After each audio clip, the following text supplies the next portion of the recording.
Actor, bailarín, cineasta Alfonso Arau en entrevista exclusiva con motivo de sus 90 años de vida. La Cineteca Nacional y la Matatena sorprenden a niños y niñas con un cuento revolucionario. Rafael García Villegas, qué gusto estar contigo en Noticias 22. ¿Cómo estás? Mi querida Laura, muy contento de saludarte a ti, a los amigos del auditorio, este jueves 13 de enero de 2022 con muchísima información. Hola, Laura Regis en la traducción de lenguas de seña mexicana y arrancamos con el repositorio Memórica, que abre un nuevo espacio donde podremos conocer algunas piezas de nuestro patrimonio histórico que se resguardan en acervos internacionales. A través de una página interactiva será posible descubrir el valor y la historia de cada una de estas reliquias. Vamos a conocer más al respecto.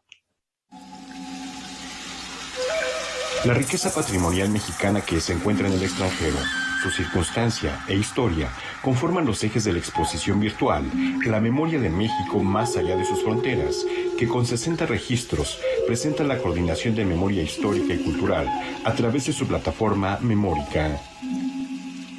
Rescatar un poco los testimonios de nuestros colegas que se encargan justamente de estas gestiones culturales en el extranjero, en países como Alemania, España, Estados Unidos, Italia, Austria, ¿verdad?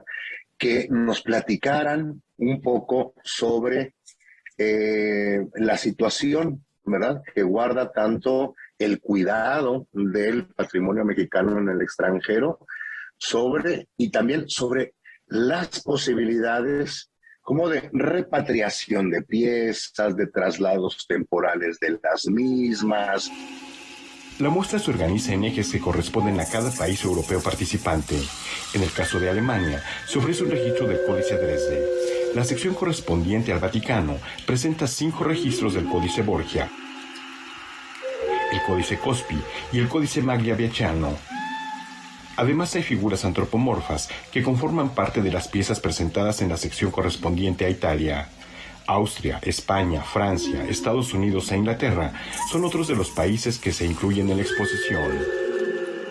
Muchas de las obras que se muestran en Memórica son piezas fotografiadas por el cineasta, fotógrafo, documentalista Miguel Gleason, que lleva años, ¿verdad?, tratando de pues recuperar por lo menos de manera fotográfica el patrimonio de México en el extranjero, y de Miguel Gleason también tenemos un testimonio, ¿no?, de su trabajo.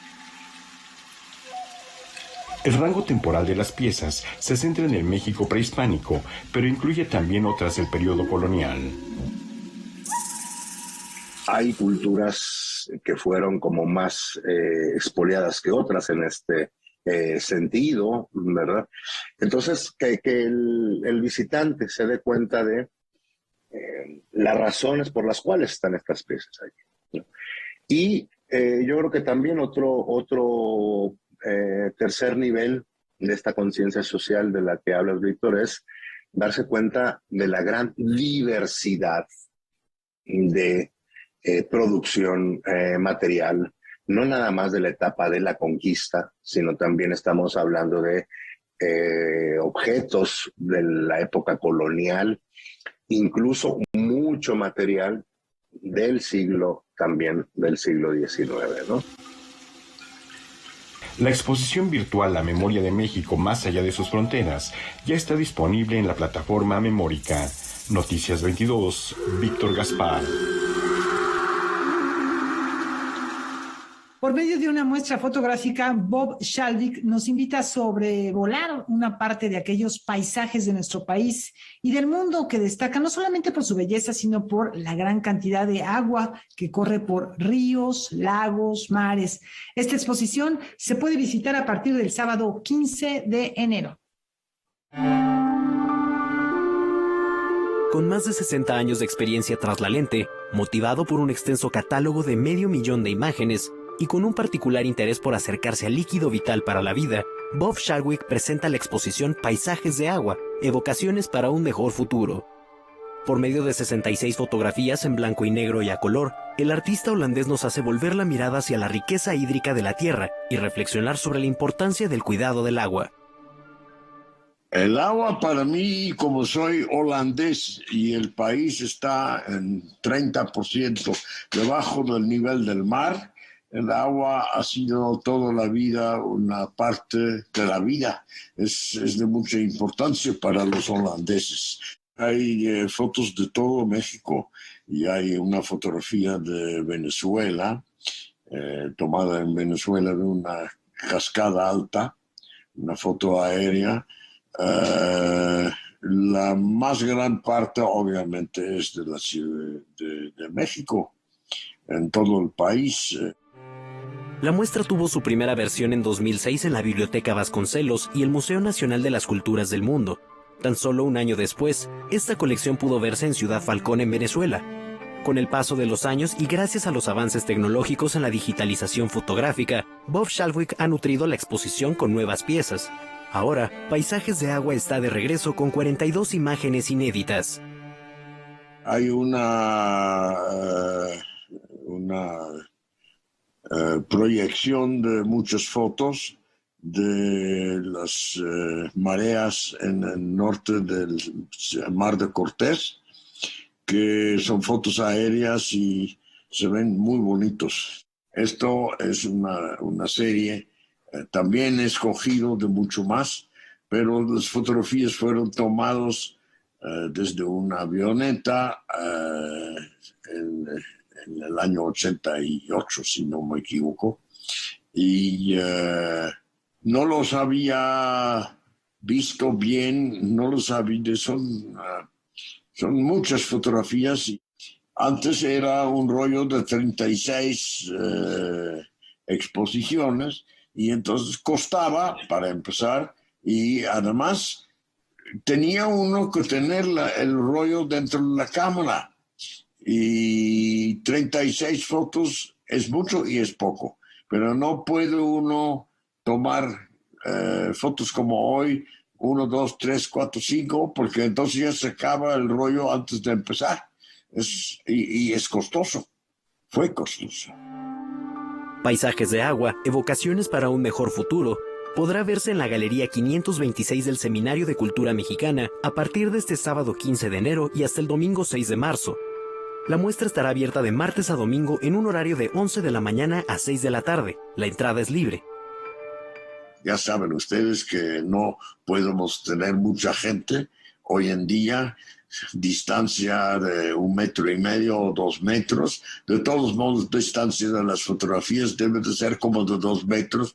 Es complicado, pero el lugar está accesible cada mañana. Hay que tomar un poco de tiempo para ver una exposición de fotografías, porque si no, pues no absorbe uno lo que tiene, ¿no? Para Noticias 22, Rodrigo Peredo.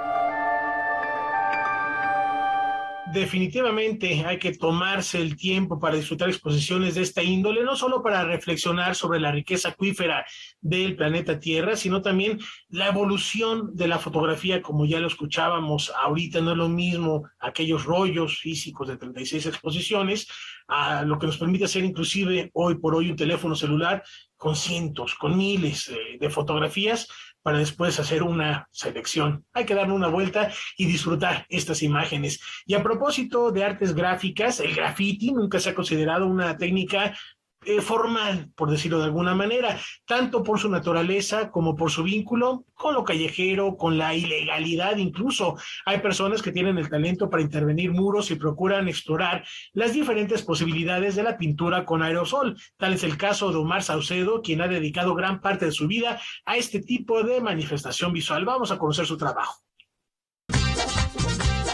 Lejos ya de los prejuicios que lo asociaban con vandalismo, el graffiti se ha consolidado como una forma de expresión única, pues se vincula estrechamente con los barrios y comunidades en donde se desarrolla. Tal es la convicción del artista plástico Omar Saucedo, originario de Papalotla, Tlaxcala, quien lleva años trabajando para darle su lugar al graffiti entre las artes que hacen comunidad. Ya vemos personas que a lo mejor queremos hacer otra cosa, ¿no? Sabiendo bien en claro que la esencia del graffiti es el ilegal y pues así nació y yo creo que así debe de ser, pero Sí, y yo creo que podemos hacer más y pues con todo esto, a poder que las personas se vayan involucrando y que incluso se apropien de estos murales, ¿no? Que se apropien de los murales que están en la calle y ellos mismos los cuiden, ¿no? Porque creo yo que da identidad a los barrios o a las colonias donde se hace esto, ¿no? Desde muy joven, Omar Saucedo se interesó en el graffiti y sus posibilidades expresivas. Esa fue su puerta de entrada a un mundo del que ya no quería salir. Hoy cuenta con una sólida carrera profesional en artes plásticas, habiendo expuesto su obra gráfica y pictórica en distintos estados de la República y más allá de nuestras fronteras. Antes de todo esto yo hacía graffiti, pero más como al estilo de letras y al estilo de wall styles, piezas, carácter, ¿no? O copiaba mucho como tal, hacía realismo y todo esto, entonces eran como las cosas que venía desarrollando en el graffiti.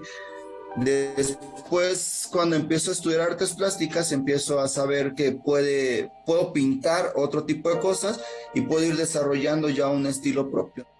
Omar Saucedo, quien desarrolla su faceta como grafitero bajo el seudónimo de Manso, define su trabajo como un experimento de la calle, del barrio para el barrio. Ahora para mí lo más importante es eso, ¿no? Pintar lo que a la gente le interese como tal, sus gustos personales, ¿no? Pintar sobre los oficios, ¿no? Pintar sobre lo que se está viviendo dentro de estas comunidades, ¿no? Después de tantos años de estar pintando, pasa que a veces llego a ir a comunidades o llego a ir a otros estados y de repente me encuentro a alguien, ¿no? Entonces me encuentro a alguien y dice, oye, yo te conocí pintando hace años, tu dibujo ahí sigue, o lo borró otro amigo y ahora hicieron esta cosa. Entonces creo yo que eso es lo padre, ¿no? Lo bonito, ¿no? De todo esto, ¿no? Junto con su esposa, a quien conoció haciendo graffiti, Omar Saucedo se encuentra a la espera de inaugurar el taller gráfico y pictórico Tepalcate, el primero en su tipo dentro de la comunidad de Papalotla. El primer problema que existe en donde vivimos es que no existe un taller como tal para acoger a los jóvenes que quisieran aprender, ¿no? Nos damos cuenta que los pocos talleres que existen en la zona o las pocas personas que están pues tratando de enseñar a los chavos van más enfocados como a lo que yo te decía, ¿no? A la escuela más tradicional, ¿no? Para mediados de este año, esperan echar a andar el taller en un pequeño espacio que ya han acondicionado. En las redes sociales de Omar Saucedo puede ponerse al tanto de sus actividades. Con información y texto de César H. Meléndez, Óscar Helguera, Noticias 22.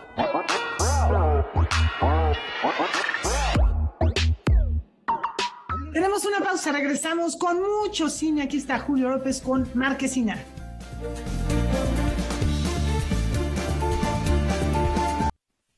En la antesala del fin de semana, vaya que hay alternativas para celebrar el séptimo arte.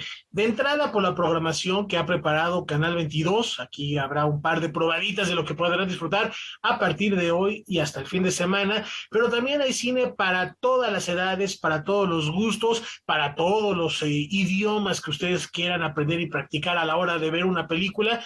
Pero antes de entrar a esta marquesina y esta cartelera, queremos celebrar a uno de los grandes de la industria cinematográfica, no solo de México, sino de todo el mundo. Platícanos, Julio López, ¿a quién celebramos esta noche?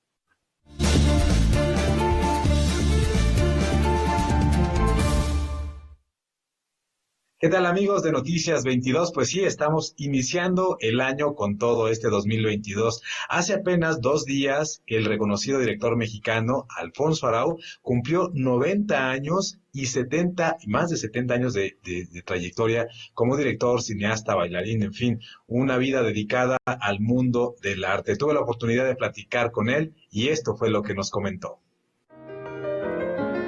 Bailarín, actor, director y cantante, Alfonso Arau celebró 90 años de vida y más de 7 décadas de carrera artística.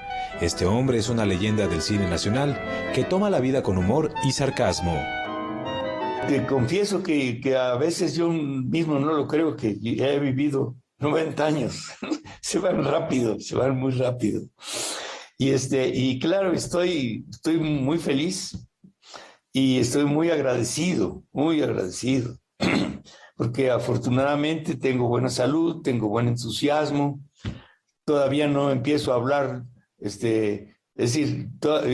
todavía hablo de corridito. Su carrera en el mundo del arte comenzó como bailarín profesional, como integrante del Ballet Chapultepec, donde conoció a Sergio Corona, con quien formaría el dueto Corona-Arau. Los dueños del ballet eran gente muy progresista, quisieron llevar el arte, el arte al pueblo. Y entonces el Ballet Chapultepec empezó a actuar en una carpa que estaba en la Plaza Garibaldi, ahí donde están los mariachis, se llamaba el Folies Bergère, como un teatro de París, y la gente le decía el Folies. Y ahí en el Folies, que era una carpa, estuvimos dando baile clásico para la gente del pueblo, y ahí tuvimos la oportunidad de trabajar con todos los grandes cómicos de la revista y de la carpa de México, entre ellos Palillo y Tintán. Su salto a la actuación fue natural. Trabajó con los más destacados directores de cine de la época, como Luis Alcoriza y Roberto Gabaldón, pero su vínculo fue más allá con Alejandro Jodorowsky, en ese entonces un joven artista transgresor, alumno de Marcel Marceau, el mimo más famoso del mundo. Y la estrenamos en un teatro en París, la Comédie des Champs-Élysées, la Comedia de los Campos Elíseos, que es un teatro muy prestigiado. Estuve dando 30 conciertos de pantomima ahí. Después vine a México, estuve llené el Teatro de Bellas Artes 5 veces con el espectáculo. Y después lo hice en el teatro que se llamaba el teatro que ahora es el Teatro de la Ciudad. Y estuve ahí haciendo las pantomimas por 400 funciones. Antes de viajar a Francia, estuvo una temporada en Cuba, donde vivió de cerca la revolución de la isla. En 58, fines del 58, a mí me contrató el Canal 4 de Cuba, era donde íbamos Corona y yo, me contrataron solo para que hiciera el show de Arau. Entonces yo llegué a Cuba el 31 de diciembre de 1958. En la noche fuimos a una fiesta de amigos del Año Nuevo y al día siguiente nos levantamos tarde, mi esposa y yo, y abrimos las ventanas y entonces nos encontramos que estaban ahí las tropas de Che Guevara. A partir de ahí, que fue el mero principio del triunfo de la revolución, yo estrené mi programa que duró 5 años y me quedé 5 años en Cuba. Y el segundo año yo fui invitado por la secretaria de Cultura a hacer una compañía de teatro. Entonces fundé el Teatro Musical de La Habana. En 1971 debuta como director con la película El Águila Descalza. Yo digo que durante muchos años los cineastas mexicanos no hicimos películas, hicimos milagros verdaderamente, porque no sé de dónde sacábamos, lográbamos juntar el dinero para hacer nuestras películas, ¿no? Y además, pues viví toda una etapa muy larga de muchas carencias, ¿no? Como dice el dicho, hay veces que el pato nada y hay veces que ni agua toma. En 1974 dirigió y protagonizó Calzón sin Inspector, una dura crítica al sistema político mexicano. Era claro que el cineasta hacía referencia al PRI. Pues a Echeverría no le gustó y lo que nos salvó es que alguien le aconsejó que pasara la película ante los grupos de campesinos y obreros que lo visitaban en Los Pinos. Y que después de ver la película, él se presentaba y decía, fíjense qué libertad hay en México. Nosotros patrocinamos esta película contra nosotros mismos, ¿no? Y entonces, eso nos salvó. Pero después no trabajé en todo el sexenio. Ha de tener un mal sueño porque no descansa. De repente no sueña nada. Eso es lo malo. La vida de Alfonso Arau parece una historia de ficción, llena de tropiezos y fracasos, pero a veces los esfuerzos rendían frutos y llegaba el éxito y el reconocimiento. Levanta su calentura como me hiciste a mí. Ahí te la dejo, embaucador. Uno de los logros más importantes de todo lo que he hecho en el arte es realmente mi familia, ¿no?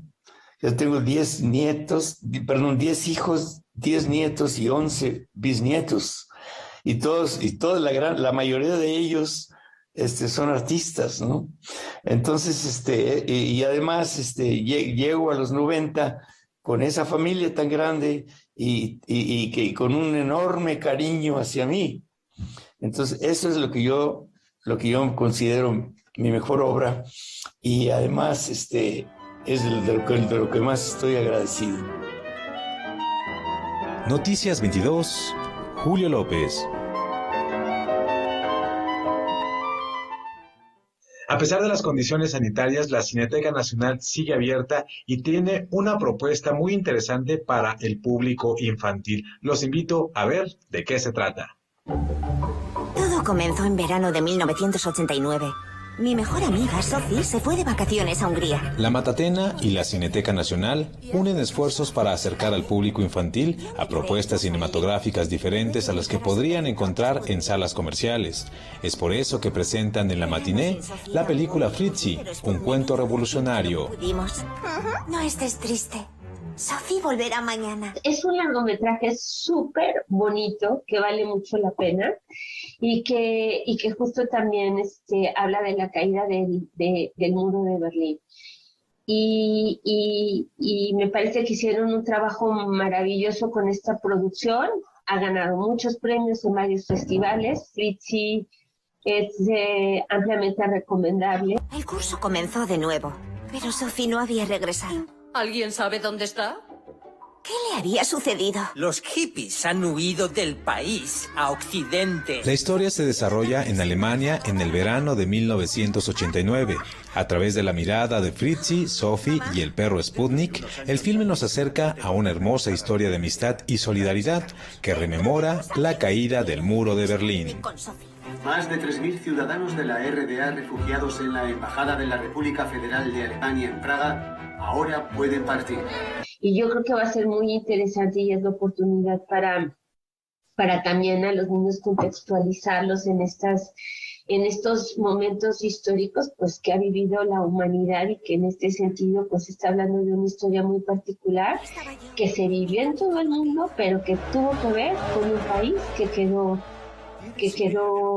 dividido en una guerra fría por mucho tiempo. Quiero llevar a Sputnik con Sophie. ¿Cruzar la frontera? Allí es donde está Sophie con su abuela. Fritzi, un cuento revolucionario, se exhibirá en la Cineteca Nacional todos los sábados y domingos de enero a las 12 del día. Bueno, y para aquellos que desean quedarse en casa a ver lo mejor del cine francés, pues la opción es My French Film Festival, que celebra su 12ª edición y que realmente trae propuestas que no se pueden perder. Lo más destacado del cine francés llega a la 12ª edición de My French Film Festival, un encuentro cinematográfico que se podrá disfrutar en todo el país, pues se realiza de manera virtual y gratuita. El festival empieza el 14 de enero hasta el 14 de febrero, así que tienen un mes totalmente en línea para disfrutar del mejor del cine francófono. Y este año, como los anteriores, mezclamos los largos y los cortos en temáticas. Tenemos franceses y enfurecidos, intrépida juventud, identidades alteradas, cine del deseo, viajes, historias nocturnas, y también tenemos una sección para niños que se llama el rincón, el Kids Corner. El festival está compuesto por 27 títulos, 10 largometrajes y 17 cortometrajes, subtitulados en español. Cabe destacar que todos los trabajos de la selección infantil son silentes, es decir, carentes de diálogos y por consiguiente no tienen subtítulos.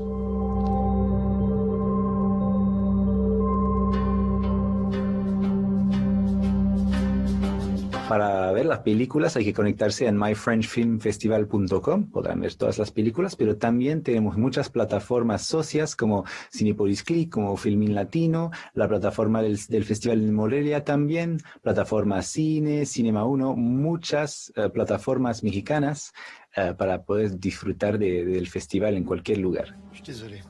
Prácticamente aquí convergen todos los géneros cinematográficos. Podemos encontrar un thriller como Médico de Noche, una animación destacada como La Calamidad. Todas las manos en el mazo mezcla drama y comedia.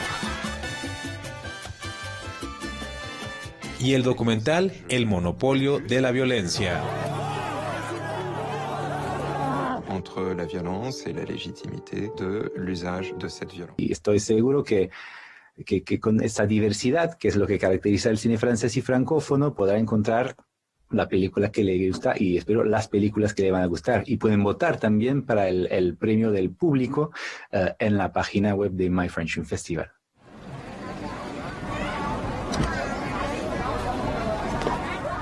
My French Film Festival se convierte en un abanico de posibilidades y es reflejo de una industria cinematográfica que vive un gran momento, pues muchas de estas películas han participado en los festivales más importantes del mundo, como Cannes, Venecia y Berlín, y ahora están al alcance de un clic. Noticias 22, Julio López.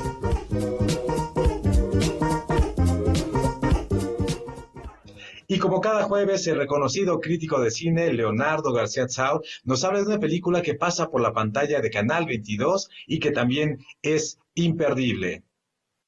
Hola, ¿qué tal? ¿Cómo están? Feliz año. Nuevamente aquí recomendándoles películas de la programación de Canal 22. En este caso les voy a hablar de Las Oscuras Primaveras, segundo largometraje de Ernesto Contreras, cineasta mexicano oriundo de Veracruz, que estudió en el Centro Universitario de Estudios Cinematográficos, CUEC, antes de que se llamara ENAC, Escuela Nacional de Arte Cinematográfico. Es un drama de deseos insatisfechos, básicamente entre 4 personajes. Es una madre divorciada y su hijo. Ella es interpretada por Irene Azuela, y una pareja ya de un matrimonio que está en crisis, interpretado por Cecilia Suárez y José María Jaspic. Y con estos muy buenos actores se establece esta situación de deseos insatisfechos que les digo, donde hay escarceos amorosos entre la oficinista que interpreta a Azuela y el plomero que interpreta a Jaspic, que se encuentran furtivamente en el sótano del edificio en el que trabajan ambos. Al mismo tiempo, la mujer de Jaspic, la mujer del plomero, se siente abandonada.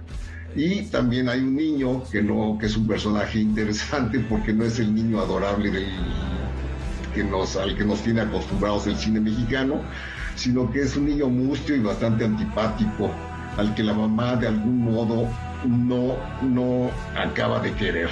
Entonces es un poco la traba que impide que esos deseos se satisfagan. En fin, es una película muy interesante, muy bien actuada, bien dirigida por Ernesto Contreras, sobre un guión de su hermano, Carlos Contreras.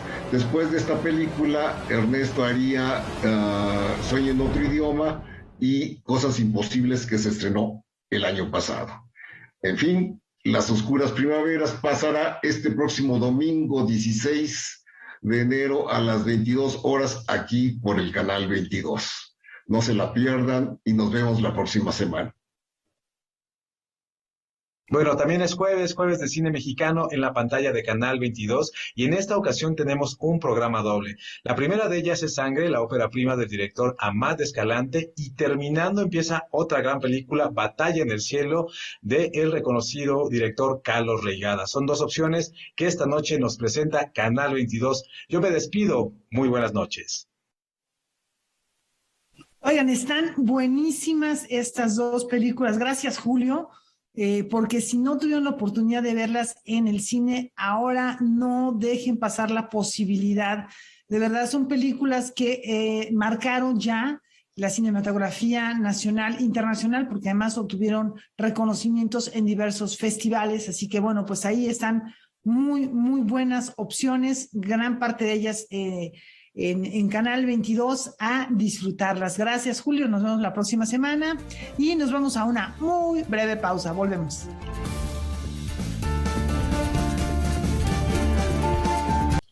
Ya arrancó el año y llegó el momento de revisitar la región. Esta noche Roberto Frías va tras las huellas de Louis Antoine de Bougainville. Con mi perfecta francofonía han de tener una idea por dónde va la cápsula de esta noche. Él nos explica por qué aún en nuestros tiempos este personaje tiene presencia en la región.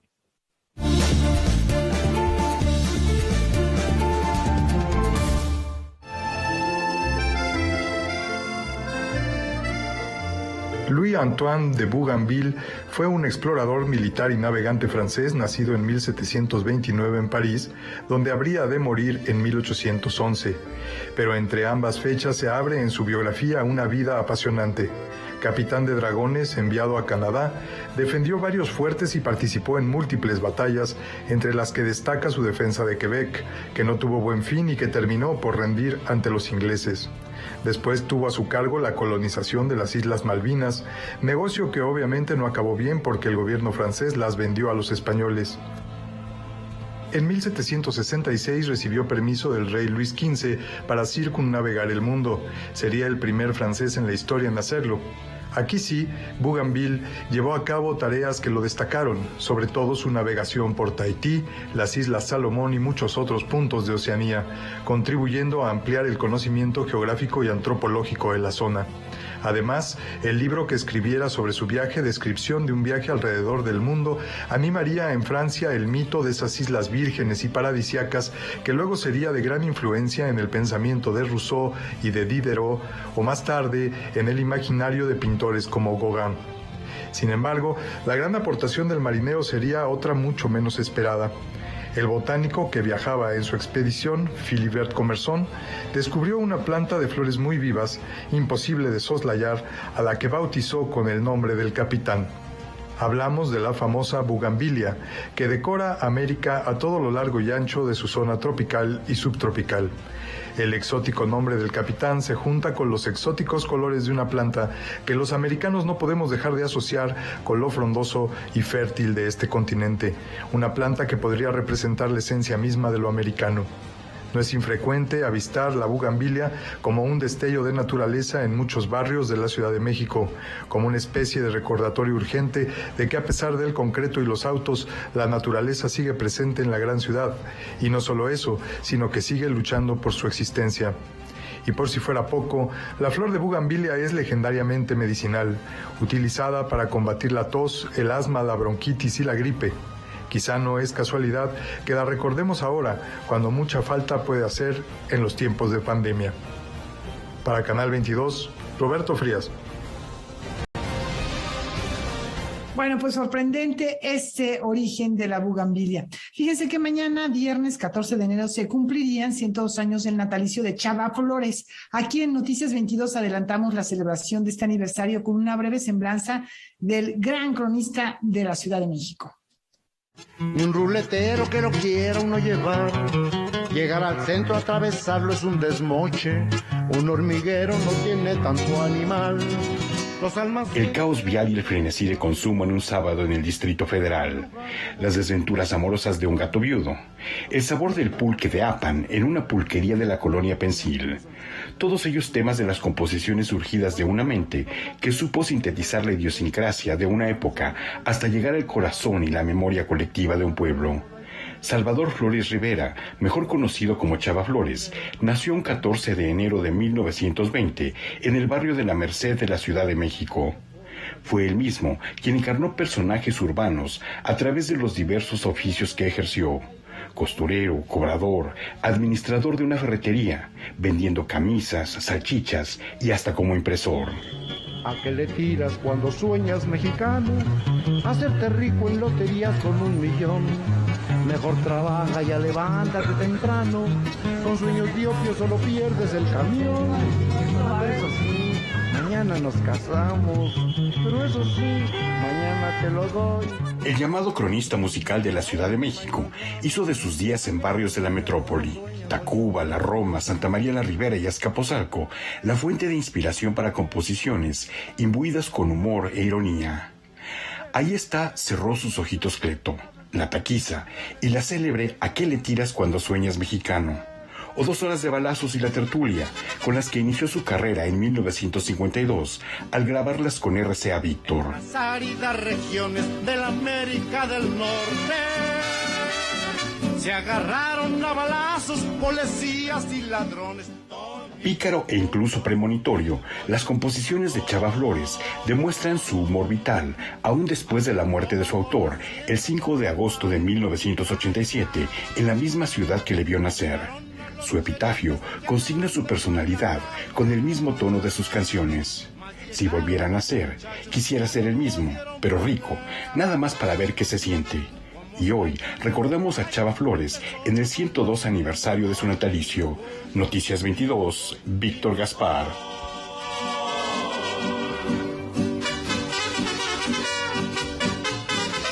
Un personaje con una vigencia extraordinaria para aquellos que entienden el doble sentido. Bueno, otro referente también de la cultura popular mexicana, gran cronista, con una sensibilidad musical prácticamente.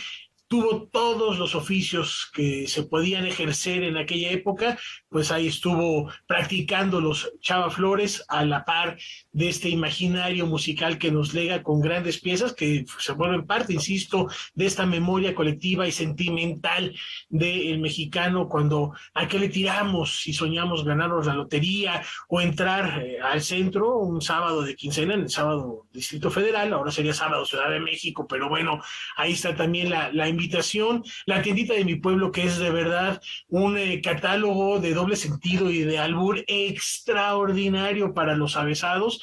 En fin, vaya pues este recuerdo, y la conmemoración sigue mañana, por supuesto, en el 102 aniversario del natalicio de este célebre personaje. Canal 22 va a presentar el programa especial Chava Flores, ese soy yo, una producción de la Dirección de Noticias que podrán ver a las 7:30 de la mañana, este viernes 14, o a las 5 de la tarde, si les parece muy temprano levantarse a las 7:30, a las 5 de la tarde van a poder disfrutar este programa, Chava Flores, ese soy yo, en la señal de Canal 22, una gran propuesta para mantener vivo este legado. Laura, antes de la pausa, dime cuál es tu canción favorita de Chava Flores, porque hay que hacer énfasis en algo. Sí, bueno, estaba este folclore y este albur, pero también tiene piezas bellísimas, con poesía muy profunda, con unas metáforas bellísimas que no necesariamente manejan el doble sentido.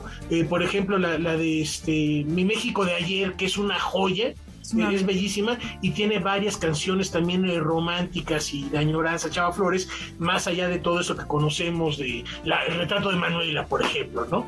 El retrato de Manuela a mí me encanta porque, bueno, pues por un lado habla de estos oficios viejos que ya desaparecieron, y también de este esfuerzo que tenían los fotógrafos, que ahora, bueno, ya con el Photoshop no es necesario, de buscarle el perfil, el ángulo a la muchacha, y dice, híjole, no, por aquí se te ve ese lunar tan feo, por acá no, y me gusta mucho también Cerró sus ojitos Cleto, porque al final de cuentas nos habla de pues esta doble moral, ¿no? De la muerte del mexicano. Por un lado la celebramos, pero por otro lado también la lloramos, y creo que sí sigue siendo, como bien decías hace rato, pensaba yo, es vigente. Creo que sí sigue vigente, seguimos siendo así los mexicanos. ¿A qué le tiramos cuando soñamos? Y que creo que, bueno, pues es parte de nuestra raíz, de nuestro imaginario, y pues es difícil de cambiar eso, ¿no? Y ahora sí llegaron los gorrones, dice otra canción de Chava Flores, no me refiero a nadie. Saludos a todos en cabina. Vamos a hacer una brevísima pausa. Estamos en Noticias 22, tenemos mucho más, ya volvemos.